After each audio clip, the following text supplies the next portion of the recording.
Thank you. Thank you. Oh,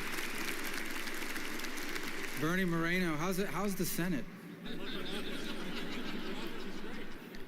Thank you guys for having me. It's an honor. I want to thank Chris for the introduction. Did you get my office? Yeah. He just said, the one I used to have, the one in Russell? Yeah. Did you find any cash or gold bars? No. Is there media here? It's a joke. It's a joke. You know, guys know. Thank you, Chris, for that introduction, and actually very proud of the work he did with us on the Small Business Committee, and Oren and everyone here in American Compass for hosting me here tonight. A couple observations of seeing someone. We really only got to serve together for like 10 days, you know, because I got confirmed pretty quickly. And by the way, the president was I got 99 out of 100 votes because the vice president at the time has seated up and filled. And the president, for some period of time, expressed great concern about the fact that I had 99 votes in the Senate. He didn't know if that was a good thing or a bad thing. But I told him recently, sir, you don't have to worry about that anymore. I don't think I'd get 99 votes now. And anyways, but thank you for this chance to speak to you. And by one more thing I want to tell you about, I spent, you know, now that I'm in an executive branch, we oftentimes have to deal with the fact that, you know, we want to do something, and it's like, well, but there's a statute or there's a law on the books that limit our ability to do things by executive action. You know, it requires us to go through certain steps. And so I increasingly find myself saying, who the hell wrote these laws? And today I was reminded it was actually me who passed a certain law that stood as an impediment to quick action. So anyways, yeah, I've grown in my appreciation for the executive branch more and more each day.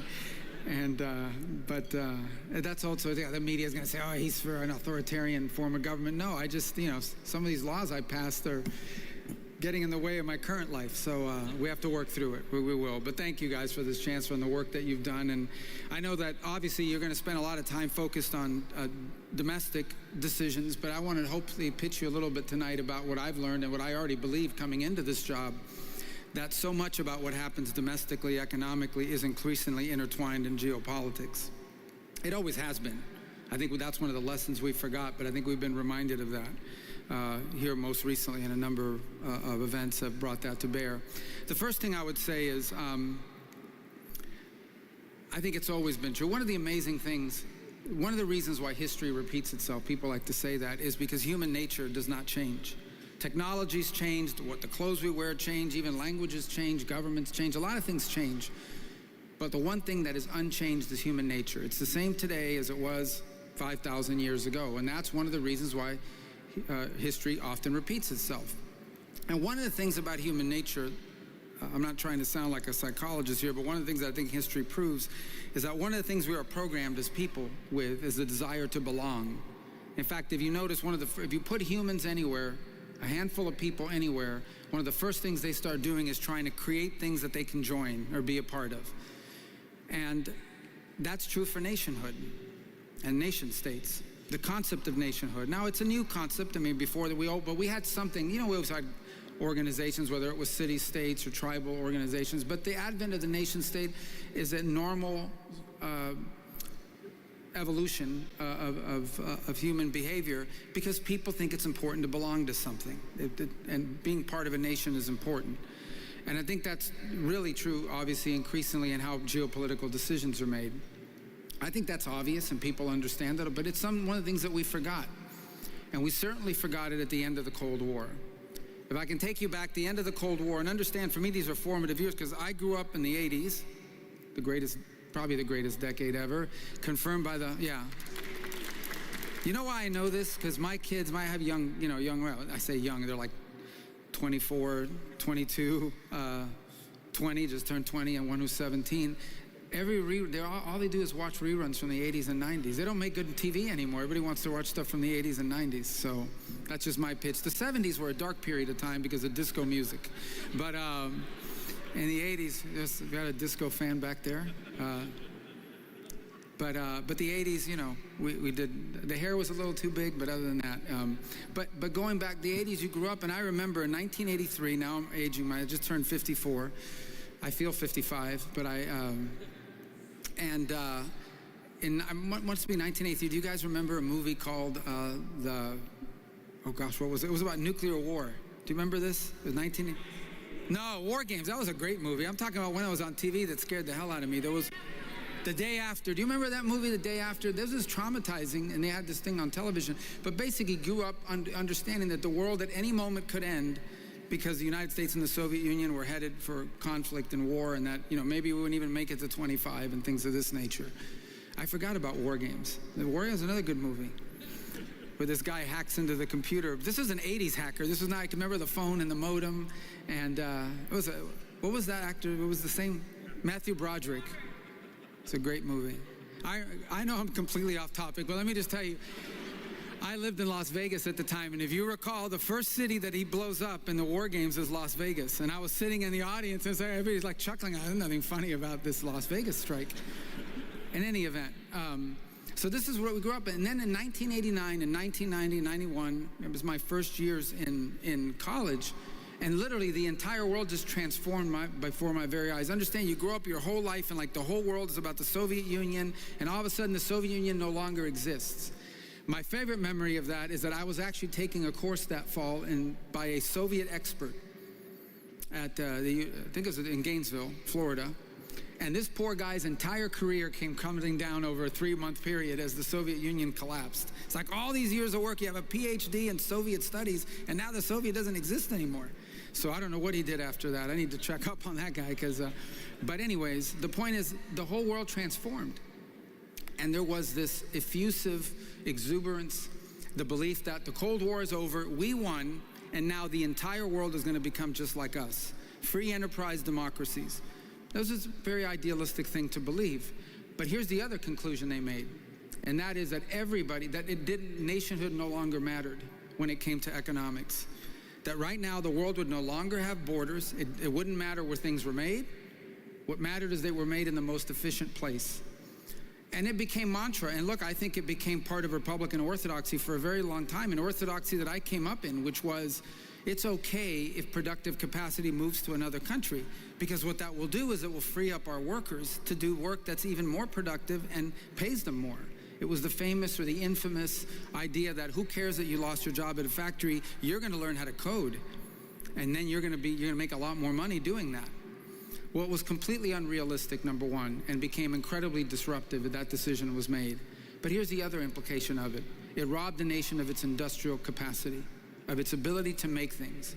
And its industrial capacity and its ability to make things has two ramifications. The first is it hurts your economy. It hurts your country.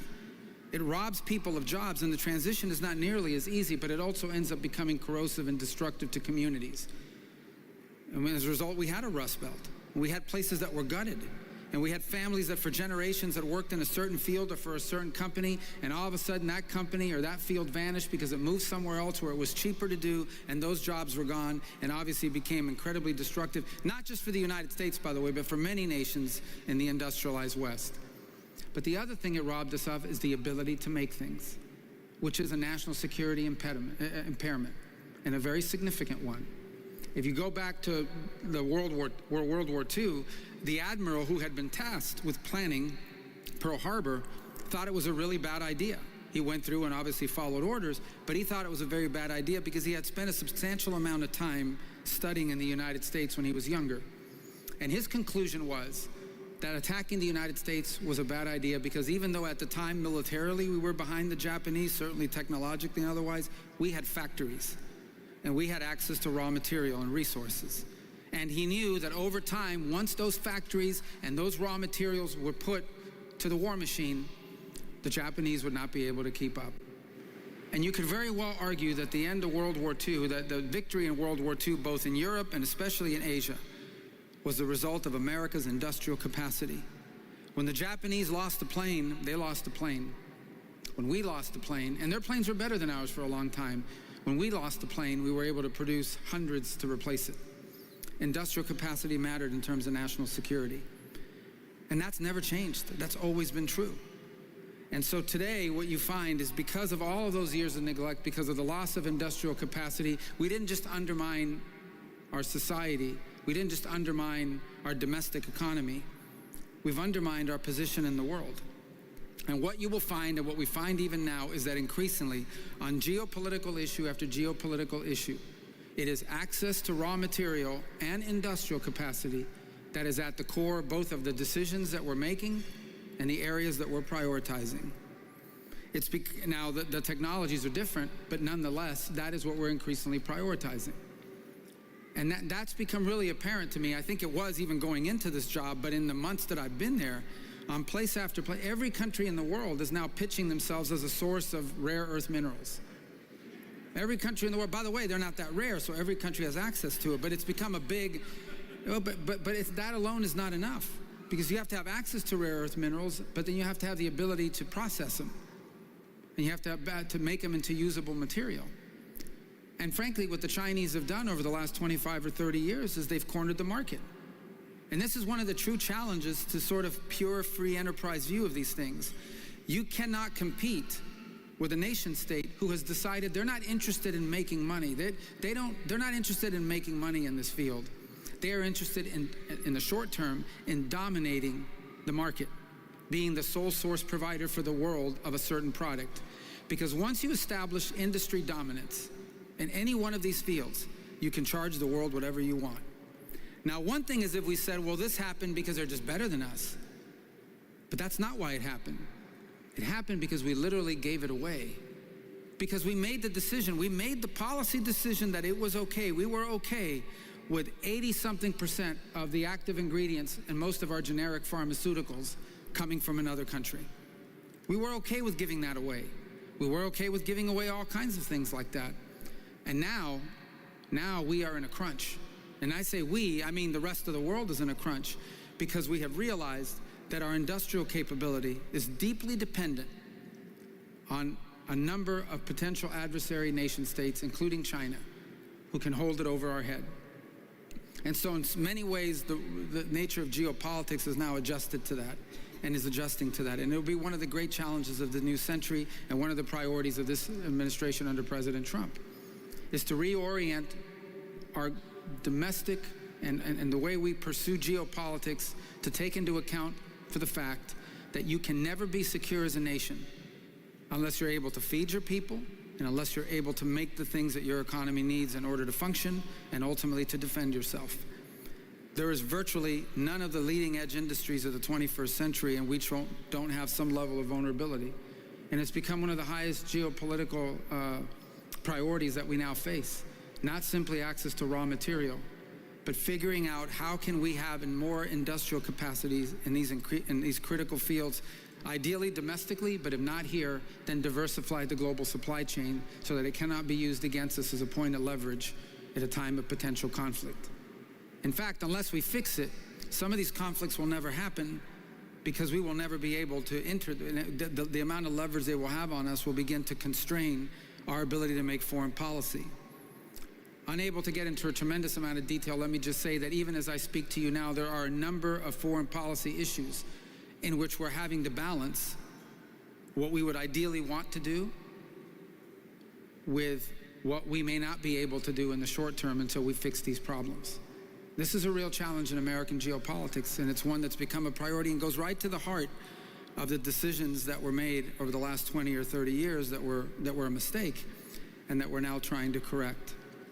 The other, which is more broad, but I think also ties to economic policy, is the following. Part of the decisions that were made were, in the end, if something is good for the global economy, that's really what matters. Ultimately, a lot of public policy decisions were made without the nation state in mind. Rather, the decision was, is this good for the global economy? Is this good for global economic growth?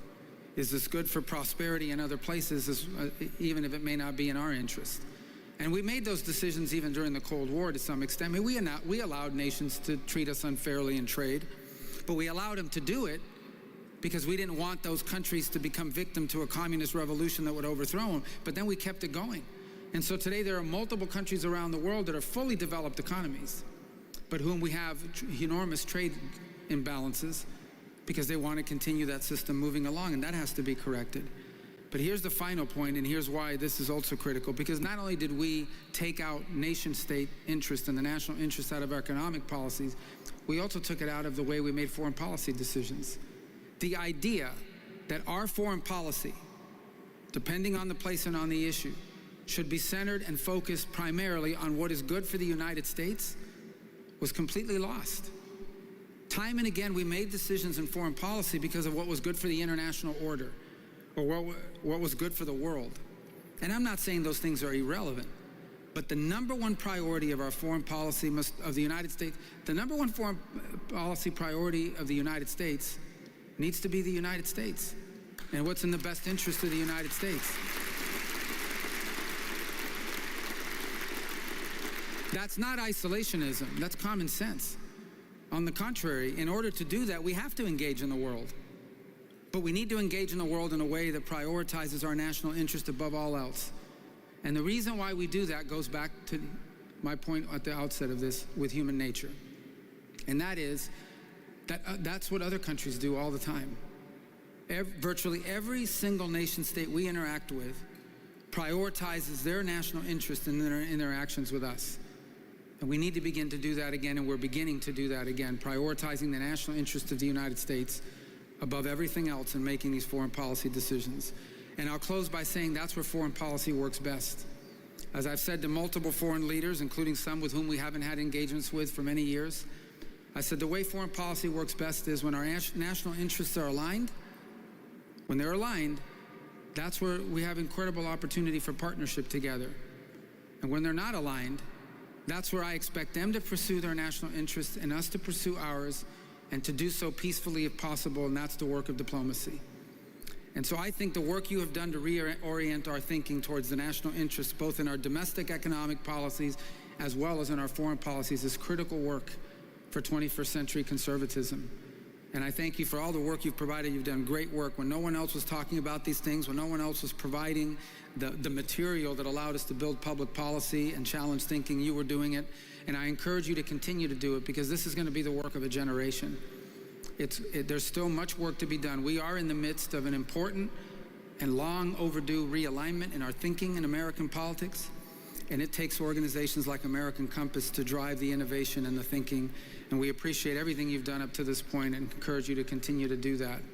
And one of the people who has really been a leader in this regard, someone who I actually got to know as part of this project and this thinking, back when he was only a best-selling author and not even a political figure yet, is our current vice president, who is doing a phenomenal job, and someone who I've grown tremendous, my admiration for him has grown tremendously. I admired him before. I admired him in the Senate. I admire him a lot more now as vice president, because I think vice presidents are just more impressive than senators, Bernie. That's how but I can say that now that I got 99 votes. I don't need their votes anymore.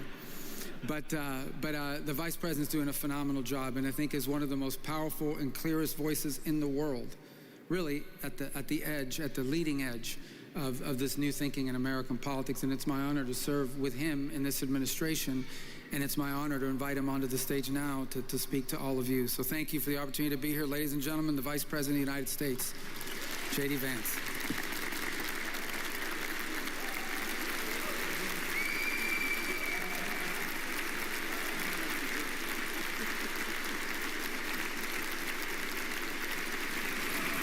Thank you. Thanks. Thank you, guys. Thank you. You sit here? Yeah. Great. Great to see you all. I think the last time I was in here was the night before the inauguration. We had a dinner in here, and it was so tightly packed that you actually couldn't get up to go to the bathroom or request an additional glass of water. That's how tightly packed we were in here. And you guys are doing pretty good, actually. Maybe not that tight, but comfortable. But you're doing good. Tastefully packed. That's well, happy media. Before you say whatever introductory thing you were going to say, I'm sure Orrin has a spiel. Orrin always has a spiel, but I just want to say thanks to Secretary Rubio for the very kind words of introduction. So, Marco, I was very fond of him as a Senate colleague, but you learn a lot about somebody when you see them actually operate behind the scenes. And Marco is, if anything, more impressive privately than he is publicly, which is very hard to do, but he's very thoughtful. He actually listens, which is a rare skill in politics. We're very good at talking, us politicians. We're not so good often at listening. He's just a very, very important part of what the president and I are trying to do, and so thrilled to have him here. And as you know, I think one of the first times I ever met, maybe the first time I ever met Marco, was in a conference room in a Senate office with Mike Needham and Orrin Cass, talking about some of the very things we're talking about here tonight and some of the very things that American Compass is focusing on. So it's kind of amazing to see it come full circle to where we are today. Well, that's a perfect segue into my spiel, so Great. Thank you. I had a few different spiels we could start with, but this is a good one. We are thrilled to have you here. I am thrilled to have this opportunity to talk with you, and so grateful that the work you're doing, and in a sense so in awe of it, because there are politicians out there who are, they've just been politicians, but you are someone who was an intellectual first. Some people don't like the word intellectual, but I mean it in the good sense of the term.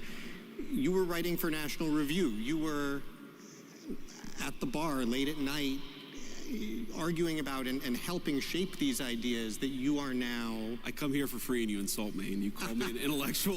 Remind me that I wrote for National Review. What an asshole this guy is. That's fair. I will admit that I too wrote for National Review. But as I said in my introductory remarks earlier, I have no higher compliment than this guy likes to argue. So that is, it's a wonderful thing, and I think it really distinguishes you as someone who not just cares about and believes in these ideas, but has formed them. Sure. And so, you know, I wanted to ask you a little bit about some of the substance of what's going on in a few of these topics, but also ask a little bit about sort of how your thinking has gotten here and how being in the role you're in now affects that, and what people who are not in that role need to understand to do it well. And so let's start here on the substance, though, because, you know, obviously trade is in the news from time to time. Trade is, and I think you've articulated this well, trade is one element of what is a much broader project. Sure. About reshoring, reindustrialization. I want to ask you, how do you define that project? What is the broader goal that the trade agenda is part of, and where do you see it ultimately going if it's going to be successful? Yeah, so first of all, congrats. I see here on the screen, this is the 5-year anniversary of American Compass. You guys have accomplished a lot in 5 years, and I want to echo what Secretary Rubio said. Keep doing it, because it really has influenced my thinking. It's influenced the thinking of multiple people within the administration.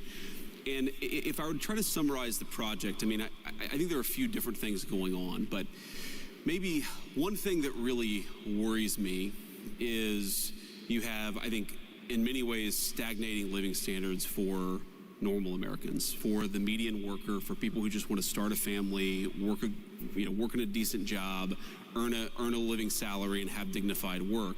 I think you've seen so many pieces of evidence of stagnation in the lives of the normal people that we serve, right? The people who actually go to work, who keep the country running. And there are different ways to sort of measure this, but I think my favorite way of measuring it actually is probably you see stagnating productivity in this country for about 50 years, okay? And I think there are a whole host of reasons why you see that. I think, number one, we've offshored a whole host of industries, and so you see less innovation in a lot of the critical manufacturing sectors that actually drive the American economy. I think part of it is we've really underinvested in technology, especially in, the heavily regulated spaces.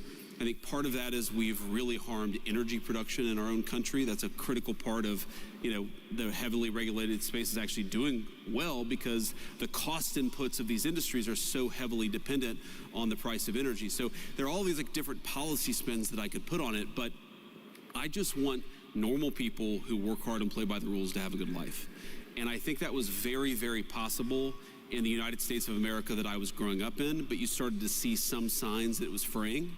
And I think it got a lot worse over the course of the 90s and 2000s.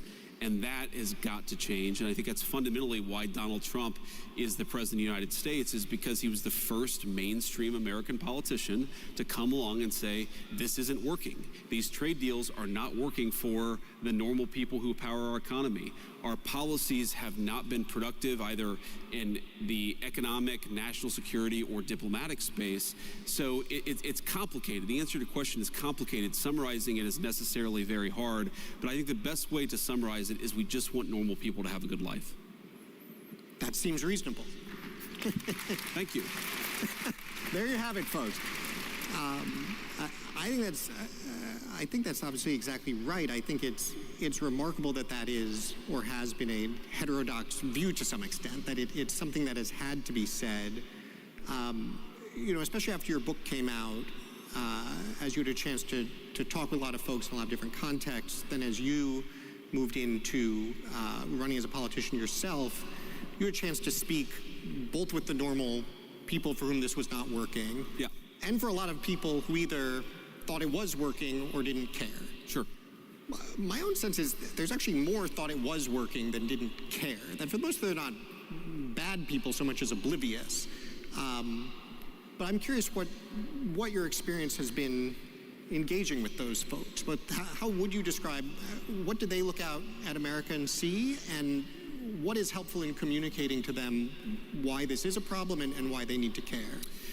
Yeah, so let me give you kind of an elite answer to that question, and let me give you just a sort of normal political answer to the question. So the elite answer to the question, I remember, Warren, talking to you about starting American Compass 5 years ago. And I think one of the things that we talked about, I don't know if you remember this, but what is the audience of donors, because these things cost money, funding fellowships and smart people to write papers and think about this stuff, like that costs resources. Like, what is the universe of donors who would actually support something like this? And I think my takeaway of the last 5 years is actually quite a bit.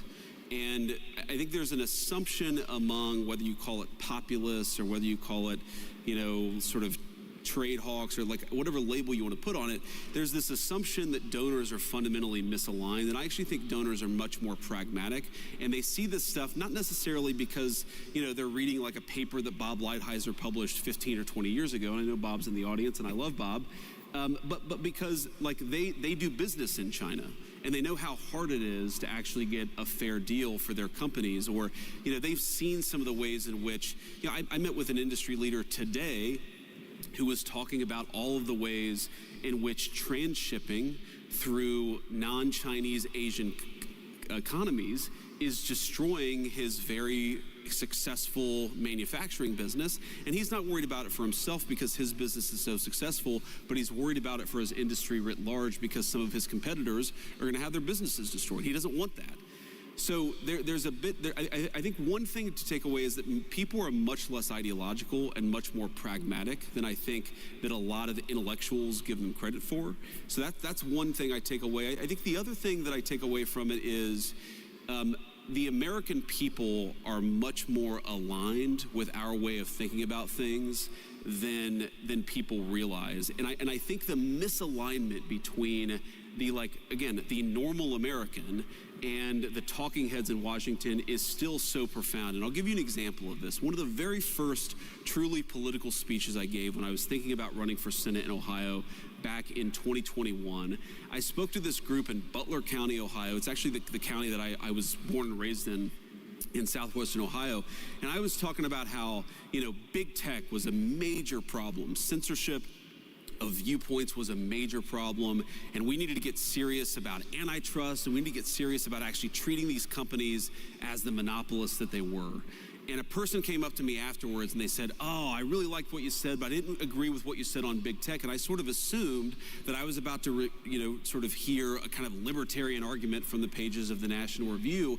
And what the guy said is, "I don't think that we should break these companies up. I think we should throw all of their executives in prison." And I was like, "Oh." And it sort of dawned on me, the American people, like, they see these problems. They're not hyper ideological. They're not reading like conservative intellectual periodicals because they have day jobs and families to take care of, but they're much, much wiser about these things than intellectuals give them credit for. And I take a lot of inspiration for that, but I also take a lot of willingness to kind of test the outer limits, because most of our fellow Americans, they're not nearly as dumb as Washington, D.C. assumes that they are. They're actually very smart and they're very wise. Yeah. It's funny. I was speaking to the American Iron and Steel Institute this morning about the idea that making things matters. And I was sharing a similar story because we've done survey research on, okay, do you think manufacturing matters or not? Yeah. Overwhelmingly, people say yes. Yes. Sure. But we actually asked them why. We gave them a bunch of options. Is this about, family and community and good jobs? Is this about national security? Is this about sort of dynamism and investment and economic growth? And I sort of figured it would be like, it's about jobs, maybe security. And Americans actually picked dynamism and growth as, by a significant margin, that was their top reason they cared. And that was across political groups. That was across classes, less educated, more educated, high income, low income. And exactly to your point, I think it's just something we don't give people enough credit for. I mean, not only are they quite wise in this respect, they are so much wiser than the economists who got this exactly wrong for so long. I was struck by the speech that you gave at the American Dynamism Conference, which I think touched on a lot of this, because you focused on what is on one hand a real challenge in the new conservative coalition, where on one hand you have the working class, you have labor, on the other hand you have technologists, folks who are very focused on innovation. And I think you made what is such a critical point, which is that these are not necessarily in conflict. Ultimately, success is defined by the extent to which we synthesize these things. Yes. I think conceptually, in my mind, that's absolutely right. In practice, that can still be hard. I think there are a lot of places where you still see these collisions. Where do you see the biggest opportunity to actually bring these folks together, to actually build on that idea and show that, no, in fact, you do have the same interests. There is a real opportunity to move forward here? Well, I think that so it's interesting you mentioned the American Dynamism speech, because I do think that's actually where the synthesis is, right? That if you believe in growth and you believe that, to have any opportunity to make people's lives better, you actually need sustained GDP growth, then you actually need to have the kind of industries that can support broad-based technological innovation. And so I think that really is the combination. Like, why do I care so much about manufacturing, and why do I care so much about the kind of educational institutions we have to support those industries? It's because, yes, I care about workers and I care about their wages, but I do very much care about innovation, and I don't think you can have one without the other, right? So the classic way of talking about this is to say, well, if you open up an iPhone and you look at the box, it will say designed in Cupertino, California, right? And of course, the implication is that it's manufactured in Shenzhen. In reality, it's not necessarily even designed in Cupertino, California anymore. It's increasingly designed in the place that's manufacturing it. This idea that we can separate the making of things from the innovating of things is, I think, totally farcical. You see this in pharmaceuticals in particular, where I think the countries that are really good at manufacturing pharmaceuticals, especially like the next-gen biologics and large molecule pharmaceuticals, those guys are increasingly really, really good at innovating in pharmaceuticals too. And, one way this has come up in our work in the White House, and I won't get into sort of too many of the hair details, but, we've been thinking about how to solve a particular problem, meaning a particular kind of product that right now we have access to, but we're starting to ask ourselves these questions about, like, well, what happens if the country that we're trading with completely cut off access to this stuff? And so we're thinking a lot about the supply chain, about how brittle our supply chains are. And by the way, one thing that is shocking about the prior government, about the government we inherited the White House from, is if I, on January the 21st, in fact, I did ask this question, where are the biggest deficiencies in our supply chains? What are the 100 products that we're completely reliant on some other entity to make for us? Where are they made, and how hard would it be to onshore that manufacturing? I asked that explicit question, and the answer was, we don't know. Nobody in the prior government had actually asked these very fundamental questions, globalizing those supply chains. We were actually governed by complete morons, and we didn't even realize it until the Trump administration started to get underneath the hood of our government. But to take it back to sort of the point that I was trying to make, okay, if you want to onshore this one piece of the supply chain, what kind of talent would you need in the labor force to make that possible? And I started talking to, venture capitalists and technologists and people who run sort of industries in this space. And what kept on coming back is, okay, yes, there's a tariff question, there's a revenue guarantee question, there's a capital question. How do you actually form the capital? How do you get the capital goods necessary to make the stuff that you're going to have to make? But the thing that everybody kept on coming back to is we don't even have the people who are skilled in this particular trade anymore because we've so offshored it. And, you realize your point about trade policy, all of this stuff is connected, but when you atrophy critical skills in the economy, it's not easy just to flip that switch back on. And I think that was the way in which the advocates of globalization were the most wrong, is they allowed the best skilled trades workforce in the history of the world to become a little bit atrophied. And I think we're still very good. Like, we actually have a pretty strong foundation from which to build, but we're actually not as good as we were 30 years ago in the basic question of skilled craftsmen who are able to do a whole host of different things very rapidly. That's one of the things that we have to fix in order for us to accomplish the things that we need to accomplish. The president's very focused on that, but it drives home, how much of a national emergency we're in, that we've lost critical skills, and we weren't even aware that we had lost those skills until a few months ago. Yeah, and of course, the part that drives me nuts about it is the same people who said it does not matter where things get made. Yes. It does not matter if all this goes overseas. Now it's overseas, you say, like, well, why can't we bring it back? And they say, oh, well, because we lost all the expertise. The expertise is super important. And you want to, right. And somewhere you wonder, like, do they even, like, are they trying to lose?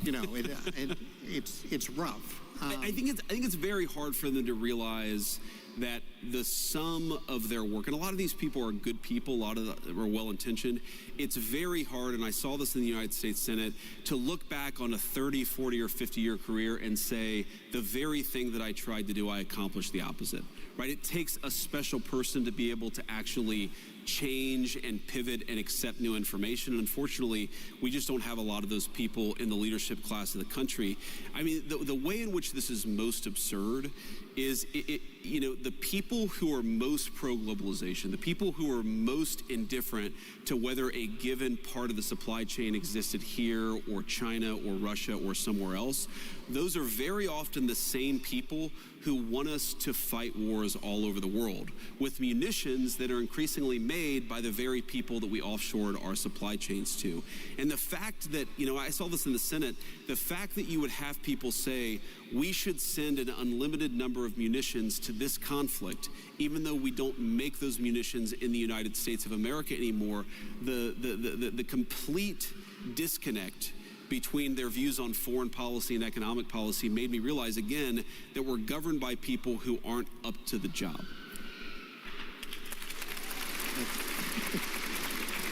Until 4 months ago, when the American people actually gave the country a government it deserved. And obviously we're very early days, but I think that we've done more in 4 months to solve these problems. But this is not a 5, a 10, this is a 20-year project to actually get America back to common sense economic policy. Well, thank you. It was a real downer for a moment. I appreciate you brought the mood back up. It was very helpful. Let's talk about the workforce piece and education, because you mentioned education system, which at this point, interestingly, means almost two different things. There's what is going on with universities, and there's what is going on with how we would actually train people in these kinds of skills that we need, that would be good jobs. I guess it's a two-part question. On the university side, do you see what's going on there as mostly sort of just a sideshow minimizes it? It's incredibly important, but it is unrelated to the question of how we actually reskill correctly? Or do you think these two things fit together somehow, that we need to get the universities more engaged in this process and also have other ways to do it? I think of it as extremely connected, though it's not necessarily obvious at the surface level. I mean, first of all, I never expect Harvard or Yale or, you know, the Ohio States of the world.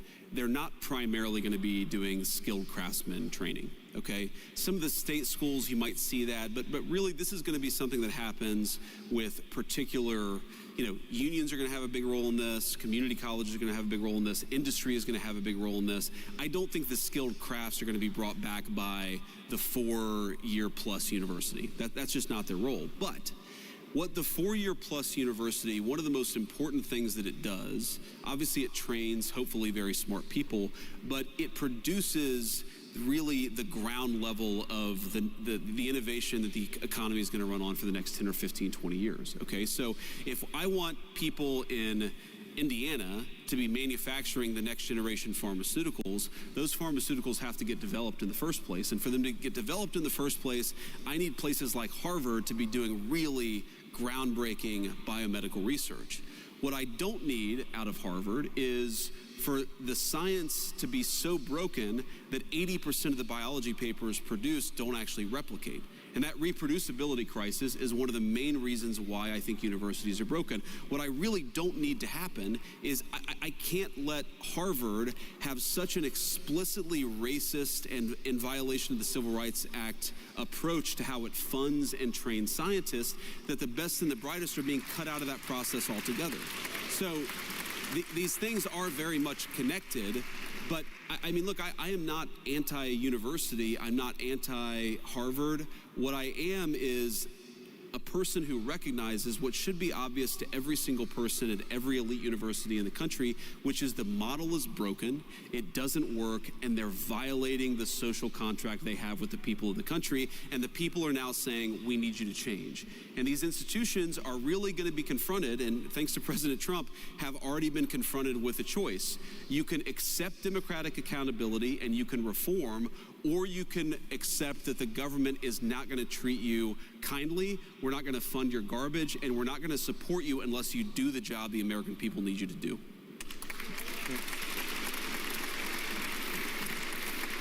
Thanks. That is very well said. I found myself at one of these universities speaking to a faculty board the day after the $9 billion Harvard announcement. Did you tell them you knew me? It may have come up. It may have come up. I'm surprised you survived. You know, the thing about the faculty board in Ivy League universities, it's not the most imposing environment in many respects. They're not known for their toughness. No, that is true. I'll let you stand on that particular point. But this actually happened to me a few times. I in fact, also was scheduled to go to Canada 2 days after you made the Canada announcement. I may need to run my travel plans by some more folks.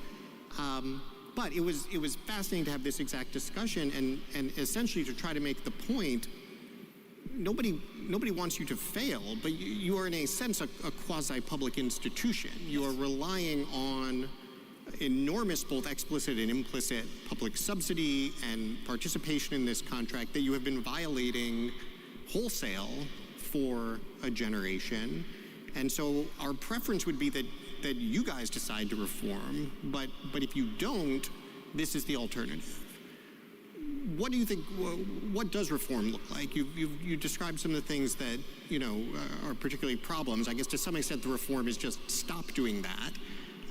But what do you aspire to for our higher education system?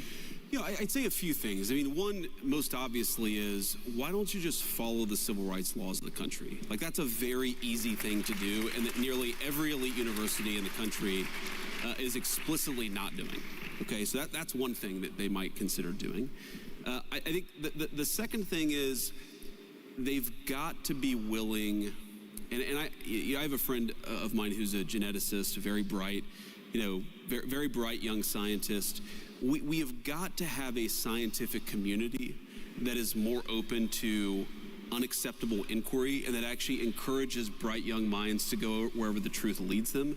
And I think that's where the universities have become almost quasi-theocratic or quasi-totalitarian societies. I mean, the way that I think about this is, I don't know what the voting, the voting in the 2024 election of Harvard University's faculty was. Okay, my guess is that at least 90% and probably 95% of them voted for Kamala Harris, right? Very brilliant Kamala Harris, of course. But if you ask yourself a foreign election, a foreign country's election, and you say 80% of the people voted for one candidate, you would say, oh, that's kind of weird, right? That's like not a super healthy democracy. If you said, oh, 95% of people voted for one party's candidate, you would say that's North Korea, right? That's totalitarian. That is impossible in a true place of free exchange for that to happen. And so I think the ideological diversity of these universities has to get much better. And I think that if that got better, if you actually had a place where people were open to debating these things and weren't terrified they were going to lose their job for saying something that was a little bit outside the Overton window, then I think the science would get better, the reproducibility would get better, the quality of the institution would be so much better. And that's what I want, because we need high quality universities. Right now the problem is we don't have them. Absolutely. I think we have time for one more question. Great. This is usually an awful cliched question, but in this case it's extremely relevant. As I think you know, one of American Compass's key activities, we have what we call our membership group. It's now more than 250 young policy professionals. Dozens of them are in the administration. They're senior staff on Capitol Hill. They're in think tanks. They are why I am so optimistic about the future and Sure. what I think is most important about our organization. And so it is not at all a cliche to ask, what is the advice you would give to younger people, admittedly not that much younger, who are deeply engaged in bringing about this kind of change? What do you need? What should they be doing more of? What are the things that maybe no one's doing because it's just not as much fun, but it's incredibly important? What are the things that never occurred to you needed to be done until you got to where you are now that you would like to assign to them all before you leave? So I've reached this stage of my career, I guess, where I'm now the old guy. You are the old to guy. offer advice to all of you. Again, you started out by calling me an intellectual, and your final question is effectively, hey, old man, give advice to all of these young people here. But let me say a couple of things. So first of all, I think that you guys should go forth with a lot of confidence, because the conversations that are happening in this room and amongst all of you are far more interesting and far more influential in the policy conversation than almost anything else that's happening in Washington, D.C.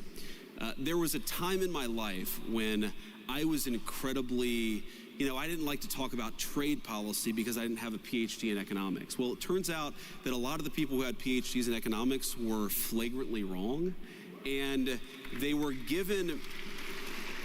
Would you like to be the chief economist at American Compass? I already have a job, man. We can do an honorary one. It turns out the title... Ask Marco Rubio. He's got like 5 jobs. Maybe he'll take on a 6th. But I think that there is still, among especially well-educated DC conservative types, there is still this sort of apprehensiveness about, well, I don't have this credential, so should I not opine on this topic? And I think that in reality, you've got to realize that the people who grant these credentials have been gatekeepers, and their ideas and their entire work in Washington has served to make the people less happy, has reduced their life expectancy, and has made the national security of the country weaker. Ignore those people. They don't matter, and you have to beat them and not worry so much about what they think. That's one piece of advice. I mean, this is, to me, the fundamental thing about our country. Right? There's so much good in it. There's so much brilliance in it. We still have the best science and technology in the world. There's so much that I'm optimistic about. The thing that really worries the hell out of me is that you have people in Washington who have been calling the shots for 40 years, and the life expectancy of their country has dropped. And if that doesn't cause you to look in the mirror and say, maybe I should be doing something different, then there's something fundamentally wrong with you. And so I've given up hope that we can persuade most of the think tank intellectuals of Washington, D.C. to change. We can't change them. What we can do is replace them with all of you, and that's exactly what we aim to do.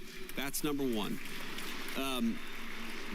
The second piece of advice that I'd give is, look, look where we are, right? This is a beautiful, beautiful place. Again, the last time that I was here, I was about to be inaugurated as the 50th Vice President of the United States, like literally the next day. Like, this is a very cool place to get to spend an evening. I'm sure the food is great. I'm sure the company is even better. But try to remember that all of this, you know, the job that I have, the white papers that you write, the work that you do, it is all in the service of making normal people have a better life. And so try to find opportunities to actually get out there and see the effects of what you're doing has on the American population. Try to get out there and get to know your fellow Americans. Try to not be the problem with the generation of DC intellectual that was so broken is they were so cloistered, they had no idea that they were about to get hit by a freight train. Don't ever be those people. Learn the lessons. I think one of the lessons you have to learn is be more open and be more willing to sort of test the Overton window. A lesson is that you've got to have conversations with everybody and not like try to cloister yourself off from everything that's happening intellectually in this town. But I think the most important lesson is to get out there and know the country that you serve. And every single one of you in some form or another are serving this country that all of us love so much. I think that if you actually get out there, it will give you an incredible optimism and hope for the country, but it will also, most importantly, give you an incredible sense of duty. You all are lucky to be here. You're lucky to have the influence on this country that you do. So get out there and do your duty with optimism and hope and a recognition that you're lucky to get to have the life that you do. Use that life to serve the people that all of us love so much. Thank you, guys. Thank you, sir. Please join me in thanking J.D. Vance. Thank you all. For everything you're doing. Thank you all.